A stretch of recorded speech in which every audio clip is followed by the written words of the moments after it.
नमस्कार, आप सब देख रहे हैं अखंड भारत टीवी। मैं विशाखा शर्मा स्वागत करती हूं आप सभी का मेरे चैनल में। आइए देखते हैं इस वक्त की कुछ खास खबरें। और हमारे देश में आपका तो 1989 और 90 का केस है। अरे 1984 वालों को भी न्याय नहीं मिला। जो सिखों का नरसंहार हुआ था उनको भी न्याय नहीं मिला। आज के अखबार में आया है कि 40 साल के बाद एक बड़े नेता के खिलाफ चार्जेस फ्रेम हुआ है, जिसने 84 में सिखों का नरसंहार करवाया, गले में टायर डाल डाल के जलवाया। उसके खिलाफ 2024 में अभी चार्ज फ्रेम हुआ है। अभी गवाहों के बयान नहीं सुने हुए और वो व्यक्ति 80 साल का हो चुका है। Air pollution, water pollution, noise pollution के कारण दिल्ली की एवरेज एज ही 80 साल है। तो जब तक गवाहों के बयान होंगे तब तक वो खुद ही राम नाम सत्य हो जाएगा। डिस्ट्रिक्ट कोर्ट का फैसला आने से पहले उनका फाइनल चार्जशीट फाइल हो जाएगी। यह भारत की सड़ी हुई न्यायिक व्यवस्था है। अच्छा, आप ताजुब करेंगे, यह संविधान की शपथ लेने वाले माननीय हाई कोर्ट के जज, सुप्रीम कोर्ट के जज, हमारे सांसद, विधायक, मंत्री हर चीज लेटेस्ट यूज कर रहे हैं। कपड़ा लेटेस्ट, जूता लेटेस्ट, मोबाइल लेटेस्ट, मकान लेटेस्ट, गाड़ी लेटेस्ट, जो साथ में सिक्योरिटी गार्ड चलता है उसकी बंदूक भी लेटेस्ट, सब कुछ लेटेस्ट। लेकिन कानून वही पुराना वाला। जानते हैं भारत में क्या दलील दी जाती है कि नार्को पॉलीग्राफ ब्रेन मैपिंग क्यों नहीं करेंगे? आप सारे लोग पढ़े लिखे हैं, यहां बेटियां बैठी हैं, बहनें बैठी हैं, आपको बताता हूं। संविधान का एक आर्टिकल 20 है। आर्टिकल 20 कहता है कि किसी व्यक्ति को अपने खिलाफ गवाही देने के लिए फोर्स नहीं किया जाएगा। और वो क्यों बना था? 1947 में जब संविधान बन रहा था, 48-49 में, तो narco polygraph brain mapping test होगा फ्यूचर में, ऐसा हमारे संविधान निर्माताओं ने सोचा ही नहीं था। आने वाले टाइम में AK-56 आएगी, AK-47 आएगी, उन्होंने कभी सोचा ही नहीं था। कश्मीर में नरसंहार होगा, हमारे संविधान निर्माताओं ने कभी नहीं सोचा था।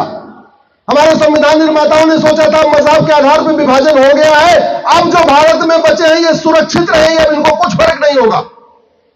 उन्होंने कभी नहीं सोचा था।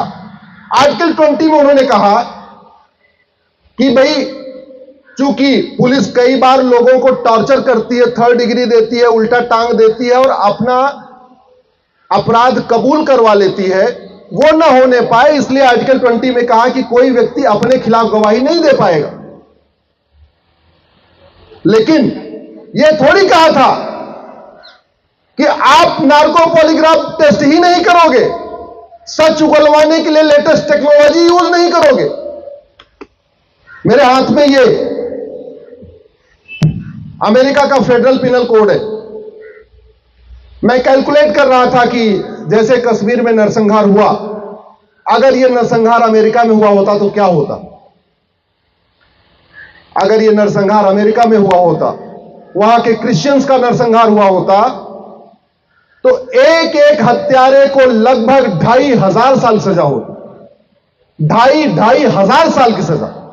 आप लोग गूगल करिएगा, longest sentences in the world, फिर आपको पता चलेगा अमेरिका में कैसे 8-8 हजार साल सजा होती, 10-10 हजार साल सजा होती। वहां कैसे होती है? क्योंकि भारत में मर्डर की एक धारा है,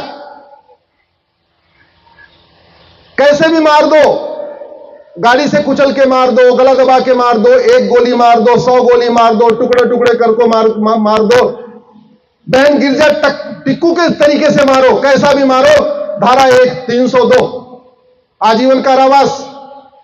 और सरकार ठीक आ गई तो 14 साल के बाद छूट भी दे देगी। राष्ट्रपति महोदय की दया हो गई तो छूट भी हो जाएगी।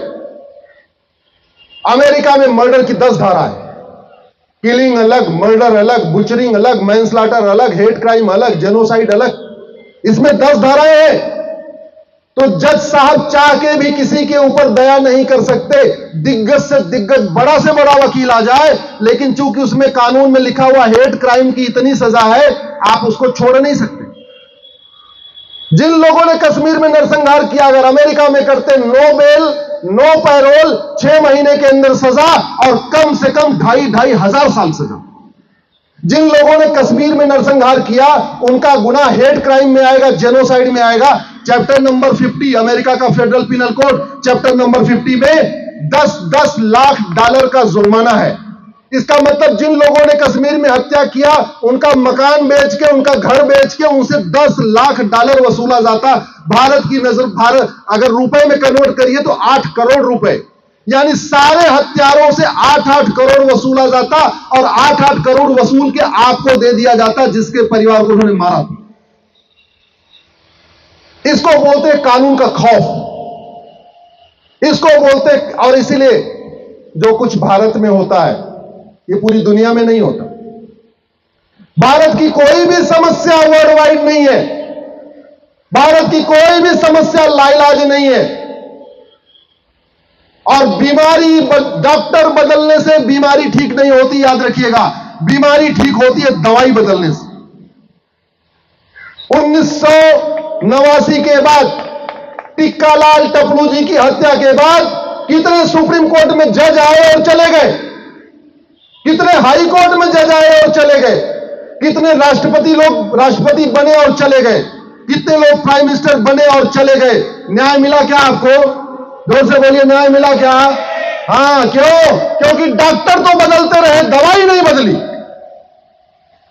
और बीमारी ठीक होती है दवाई बदलने से। मैं इसी दवाई बदलने की लड़ाई लड़ रहा हूं और आप लोगों से निवेदन कर रहा हूं, भारत में आपके परिवार ने तो जो खोया खोया, आप लोग तो अपना सब कुछ खो चुके हो। आपने अपना मकान खोया, आपने अपनी दुकान खोई, आपने अपना खेत खो दिया, आपका खलिहान चला गया, आपका व्यापार चला गया, आपका उद्योग चला गया, आपके बगीचे चले गए, वहां दूसरे लोग रह रहे हैं। आपको दोबारा वहां मिलेगा नहीं मिलेगा मुझे नहीं पता, लेकिन किसी और के साथ ऐसा ना हो। कम से कम ये कसम खाइए, ये शपथ लीजिए, 5-5 हजार फेसबुक फ्रेंड बनाइए। फेसबुक पे बंगाल से लेकर दिल्ली तक सबको अपना फ्रेंड बनाइए। लिखिए क्या हुआ था, क्या हुआ था उसको लिखिए। आपको उसके बदले क्या मिला वो लिखिए। आपको अभी तक न्याय नहीं मिला वो लिखिए। सांसदों से मिलना शुरू करिए, विधायकों से मिलना शुरू करिए और उनसे पूछिए ये गवाही क्यों हो रही है। राक्षसों की गवाही नहीं होती है, राक्षसों को तो फांसी देना चाहिए। कौन देगा उनके खिलाफ गवाही? कहां से आएंगे गवाह? अगर हम पुरानी प्रक्रिया का पालन करेंगे तो कभी उनको सजा नहीं हो पाएगी। हो भी गई, अभी तो डिस्ट्रिक्ट कोर्ट में मुकदमा चल रहा है, अभी तक खत्म नहीं हुआ। अभी आपके 1-2 लोगों का यहां पटियाला हाउस कोर्ट में चल रहा है, इसके बाद हाई कोर्ट, फिर सुप्रीम कोर्ट। 35 साल से डिस्ट्रिक्ट कोर्ट से आगे नहीं बढ़ा। अगर आज बढ़ भी गया तो 10 साल हाई कोर्ट, 10 साल सुप्रीम कोर्ट, 20 साल। कहां से मिलेगा न्याय? कभी नहीं मिलेगा न्याय।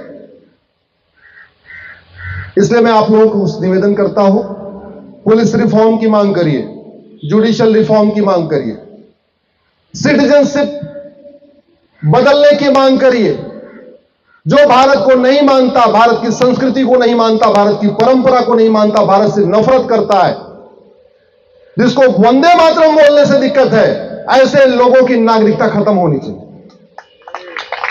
जो ये मुगलिया स्कूल चल रहे हैं, जो नफरत फैलाते हैं, जिसके कारण आप लोग अपना घर मकान छोड़ के आए, कोई और घर मकान ना छोड़े, उसके लिए जरूरी है मुगलिया स्कूल बंद किए जाए, एजुकेशन रिफॉर्म किया जाए, यूनिफॉर्म एजुकेशन सिस्टम लागू हो, यूनिफॉर्म पुलिस सिस्टम लागू हो। भाई यूपी की पुलिस और कश्मीर की पुलिस अलग अलग क्यों काम करती है?